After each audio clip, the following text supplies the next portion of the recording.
Do you struggle with anger issues? Do you have a short temper? Do you get irritated very easily? Do you get irritated to the point where things mess up your entire day? If you deal with any of these, listen closely. I want to talk about some things that I've learned, some things that's helped me, and some tips that may help you as well. And just give a place for us both to relate here. I want to share some lessons I've learned managing anger issues since I was an infant. Obviously, I didn't get better at this until I was about graduating high school. So I wrote down on the paper here my lessons, wrote down 20 lessons I've learned. And then on the other side, I wrote down about 8 ways that you can help that I've learned to manage anger issues. So number 1, anger drastically changes your perception and your ability to logically think. You're very tunnel vision. We've all been in those moments where we're so mad when you can't tell us nothing. It's, I don't believe what you're saying. Screw what you got to say. No, I know I'm right. How many times have we all caught us here? Tunnel vision is only good when you actually know where you're going and you've strategically labeled out what's going on or your consequences.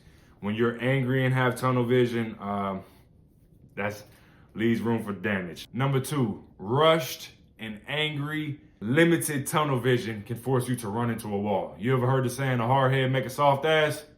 Essentially, if you don't learn by using your head, you'll learn the hard way. Life has a real funny way of humbling and teaching us all. Number 3, loved ones begin fearing talking to you about certain things. Man, I've had this happen with loved ones, with friends.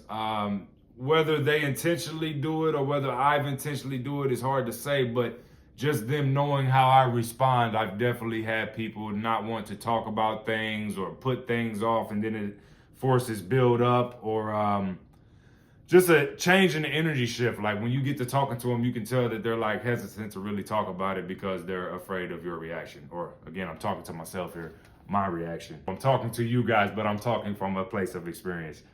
Number 4, loved ones might not feel safe around you. They may feel scared of you. Kind of adds to the similar point before. And this is not cool. You know, when you're young and you have anger issues, you think it's, especially if you're a man, you think it's masculine and so badass to be the hardest person in the room. But one thing I've learned, the loudest one in the room is often the weakest one in the room. You're drawing attention to yourself. So what I mean by when you make family members scared of you, you will literally, if you get to a point of your anger is so deliberating that people can't say nothing to you, you might not get to have a relationship with your nephew or your niece, etc., etc. So what are you willing to risk with that? Number 5, people distance themselves from you and they do not like your energy. So adding on to the first few points I just said, you will completely lose some relationships if they can't handle it.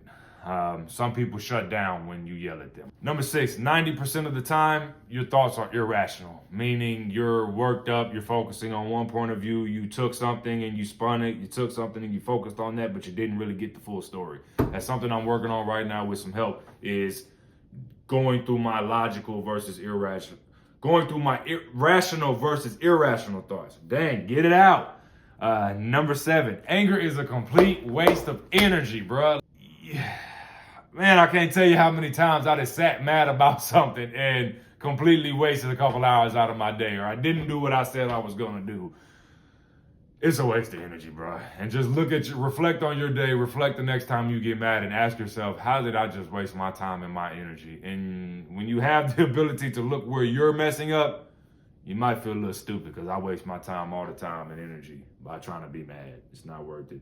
Number 8, I believe the energy from anger can actually be rechanneled to good things like boxing, let's say running, walking, swimming. If you can calm your anger down and you can speak calmly still, you may be able to touch somebody. And what I mean by touch somebody, if you're speaking out of a place that is hurting you so bad that it's building frustration, somebody out there might be able to relate to that and it might ease their emotions just a tad to know I'm not the only one. So I believe anger is kind of like anxiety. It's there for a reason. Anger is not always the answer. Like I said, I believe its energy can be rechanneled to something better. Just like sexual energy. It's off topic, but your sexual energy can be rechanneled for something else.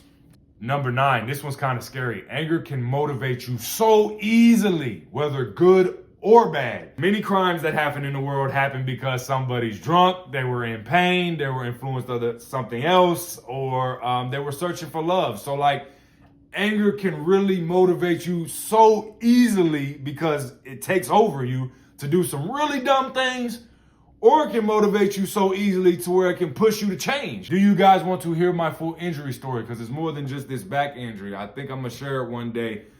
But to add to my point, I've felt so much anger and frustration with my pain that it's pushed me to a point to deal with it from every way possible. And what's funny is you still find new ways. I have an addiction to sugar. I've had to work on that. I'm still fighting with that. And it got so angry. I got so angry about the inflammation that I had to really digest on what all was causing the inflammation. And then I found out sugar, and that was still hard to accept. But then on them nights or them days that the inflammation was really getting to me, something pushed me one day to wake up and say, you know what, I'm gonna go today without sugar. And then I made it 4 days without sugar. And then I had a fallout, but I will get there and I will work through it and I will overcome it and I will sustain it. But what I'm saying is those 4 days, I wouldn't have been able to get to that point of going without sugar because I was so addicted and loving and, I need a treat, I need a sweet treat. I was so far gone with that if it wasn't for the anger from the pain, who knows how long it would have took me to try to walk away from sweets. I will get there. Number 10, you are easily giving your power away to another person. How long have you found yourselves making mistakes because of another person's decisions or another person's actions? At the end of the day, if you're above 18, you're going to do what you want to do and ain't nothing I can tell you to do about it. And people only change when they want to change. Stop giving your power away to other people. That's what really helped me dive in on my anger issues once I graduated high school was, man, I'm really letting this person dictate my time, my energy, my productivity, my happiness, and they don't even give a damn. It's not worth it. It's not worth it. Number 12, 95% of people don't listen to all that yelling, huffing, tussing, and cussing, and who with the wham, or who did that, and who this, that, and the third, and who shot John, and that, this, that, and okay. 90% of the time, 95% of the time, people don't listen to all that hooting and hollering. And that's something I had to learn the very hard way. Because like I said, I grew up coming out the womb, man, I used to throw toddler fits. Now, I know most toddlers throw fits, but my dad tell me all the time I used to break everything in the house and get my butt whooped. Even coming into my teenager age, I remember punching holes in doors and stuff like that. Then your hand cut for days. And it's just like all that aggression. You think you doing something when you got angry issues. I don't know about you, but for me, I learned all that aggression, yelling, hussing, and cussing. It just drains your energy to where you just inevitably calm down. It doesn't really fix the issue. It doesn't fix the trigger. It doesn't fix your response to it. And like I said, the biggest lesson here is when you doing all that, nobody listens. Nobody listens. Like, I deal with people who emotionally shut down when I yell. 9 times out of 10, people are going to take it disrespectful. They're going to yell back and match the energy back. One thing I heard my boy Snoop Dogg said, lead with love.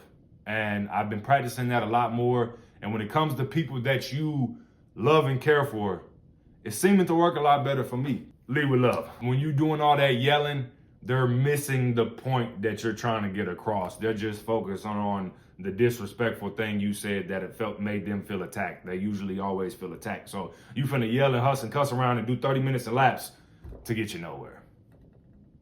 I spent years doing this.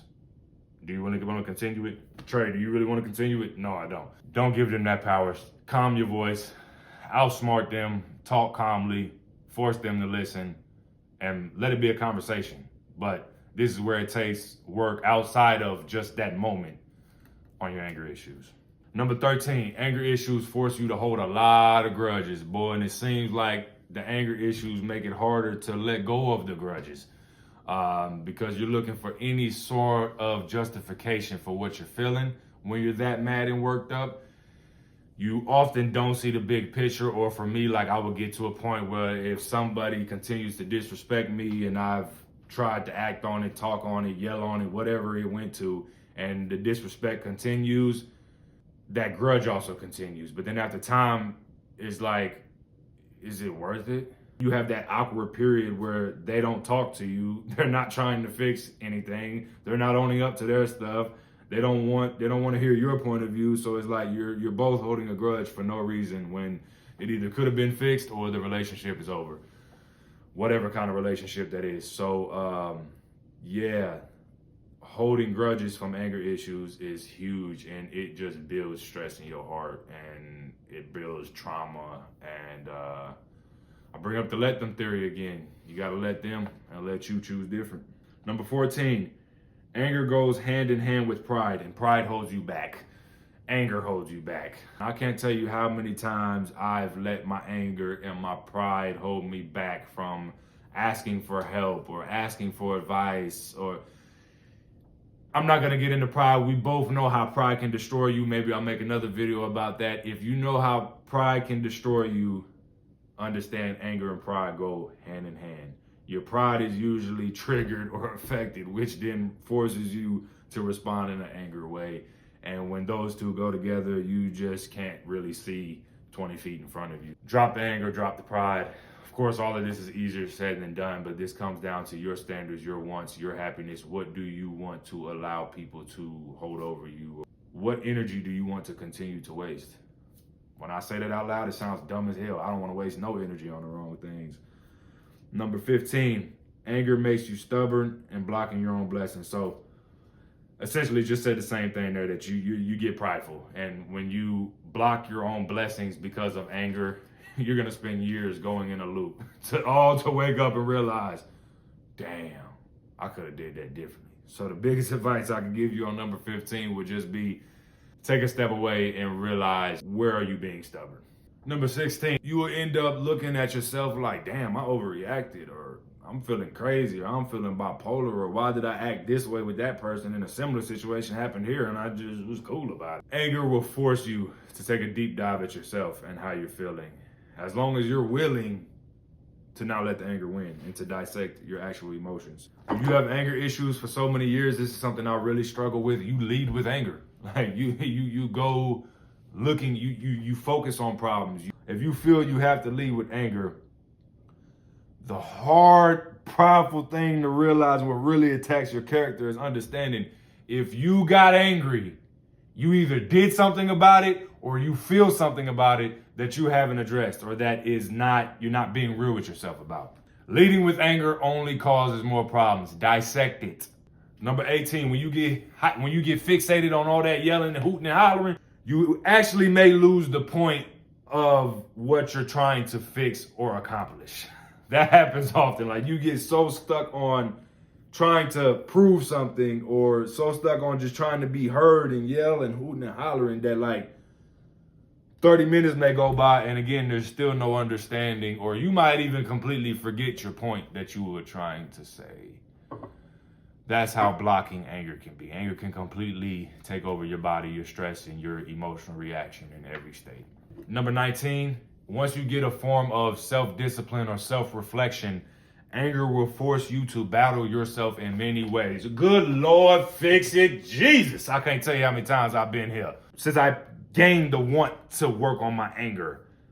Oh my gosh, it becomes a battle with yourself. And that's where you have to get to know yourself more. You have to take them times in the dark. You got to disconnect from this. I advise you to disconnect from any video and go sit in the silence and meditate or write. Writing's been very helpful for me, because this battle with anger in yourself is like shedding skin. It's like the old you wants to react this way and your trauma wants to react this way. You got to work on the trauma too. But then the new version of you is like, nah, man, it's not what it is. No, it could be this, it could be that. So then you're having a tug of war on your standards. And that's why I'd say Stokely standards. Got to define them. Stay firm on your own. The Stokely standards is inspiring you to start your own as well, and to actually hold real standards that don't damage you. That inner battle with anger is dangerous and frustrating, and it is long. You gotta calm that anger down, because anger just blurs your vision so bad, and it even blurs your feelings, and it's crazy. Number 20, last and final, of course, what we all know, anger can force you to cause harm to yourself or others or people you love and care for, whether physically, mentally, emotionally. Eye-opening, literally just realized anger will cause harm in all of those areas, not just one. That was the big realization for me just now. Anger causes problems in all of those areas at once, and that makes it even more scarier. Anger should really only be used for survival. Anger should be used to push through hard times, but with the positivity at the forefront. So what do I mean by that? I bring up the pain analogy again. Use anger to push you through the pain, but keep that positive end result in mind, which is I'm getting through this so I can be pain-free and stronger. Anger should not be used in selfish ways. Anger should not be used to harm somebody else who may or may not done nothing, like literally unless your life is on the line. Anger should only be used for survival. After 20 years of anger issues, it took me that long to realize all of these things. To realize that anger is a tool that can be used to your advantage if you really dig and take the time to work on it, and it's extremely hard. Just from trial and error, those 20 years taught me how much anger can damage so many things for you. So, how do I manage my anger? Truth be told, fixing Jesus, it's a daily battle that takes strategical practice and strategical reminders. Sometimes it takes removing myself from the situation, a deep breath.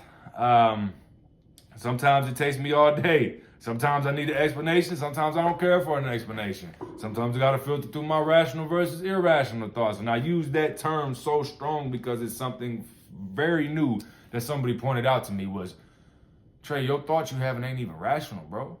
I was like, what you mean? And he started asking me questions like, are you going off facts?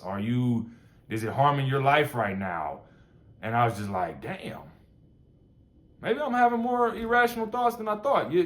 Anger makes you think you're always right, and you're not always right. There's always room for improvement. Two things can be true at once. Check out my double-edged sword video, which is preaching on that. That's something that I struggle with for a long time. When you got anger issues, it's hard to believe two things can be true at once, because I feel this way, and I know this is what you did to cause it. I swore up and down for years. If you pissed me off, you did something to do that, so it's your fault. But no, I'm still responsible for my reaction. And most importantly, I'm responsible for not letting that person irritate me for the rest of my day. That's how bad anger issues have been for me. So how do I manage it? Some things I wrote down. The first step for me was accepting that you have a short temper and accepting and having the will to want to change. Having the want to change. Accepting that you have issues in any area is obviously hard, but that is the number one step to see, okay, this needs to be worked on. You feel me? Number two, keep a routine of things that you enjoy to do or things that calm you. And when I say that, make sure it's not damaging to your physical or your mental.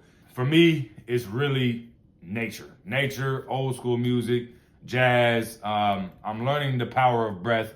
Always come back to what you're feeling when you're calm. Number three, well, damn, I spoke on it already. I said, step away for 20 minutes.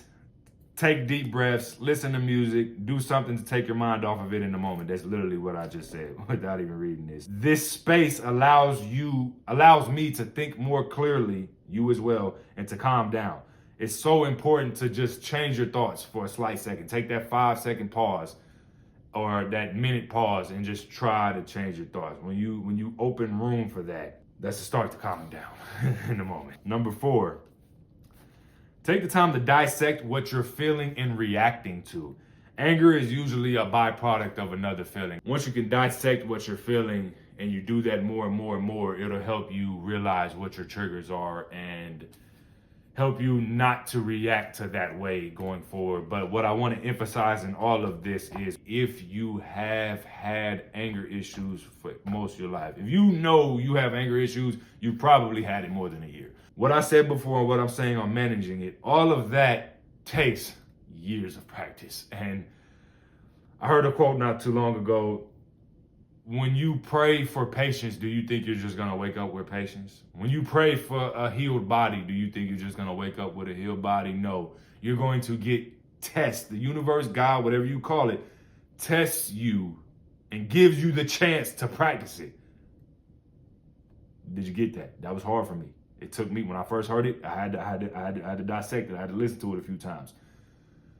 Patience is not given to you when you pray for it. Patience in anything in life is earned. So to earn it, you have to go through it. You have to experience it. You have to trial and error. Working on your anger issues takes time. And it takes deliberate practice over and over and over and over and over again. From the outside looking in, it seems like this is how really emotionally mature people deal with anger. They calculate their consequences. Is it really worth it? If I go do this crime, I know I'm gonna go in jail for this long, and then I got kids that's looking up to me, the kids that's dependent on me, a family, a wife that's dependent on me, spouse, whatever. Are you really willing to give up 20, 30 years of your life, even if it's just 5 years of your life, for 1 hour of recklessness? It's very humbling in the moment if you can just stop and calculate your consequences. Your life is more important than whatever you're about to snap out on. What are you trying to achieve when expressing this anger? What is the goal? Are you trying to be understood? Are you trying to make it stop happening? Are you trying to get an instant change? And that goes for any stressful situation, any confrontation. What's the goal we're trying to get down to here? Like, think of it like a corporate business office. They're gonna debate, they're gonna go back and forth, but at the end of the day, if they all just snap and yell and drop the fucking papers, the business might struggle to continue. So what is the goal you're trying to get down to? Think of it like a businessman. Quiet the outside, look within, prioritize your peace, your energy, your happiness. It's interesting how those bad emotions are typically our first response. But just because it's the first response doesn't mean it's the right response. Who do you want to be as a person? Do you want to continue to deal with this anger? Do you want to let things get the best of you? Do you want to continue to experience the first 20 things that I listed on here that anger can cause? Or do you want to be at peace? Do you not want to let people get the best of you? Do you want to be unaffected by people's bullshit? Because at the end of the day, you gonna be you, I'm gonna be me. And people are gonna do what they want to do, and ain't nobody gonna change until they feel like changing. And life will force you to change. But our healing times, our growth times, our successful times, our hard times are all different. We're not in a race. We're all running a marathon. So as long as you finish, prioritize you. Take care of yourself. Take care of your health. Thank you for watching. Please like, comment, subscribe. Let's be positive and happy.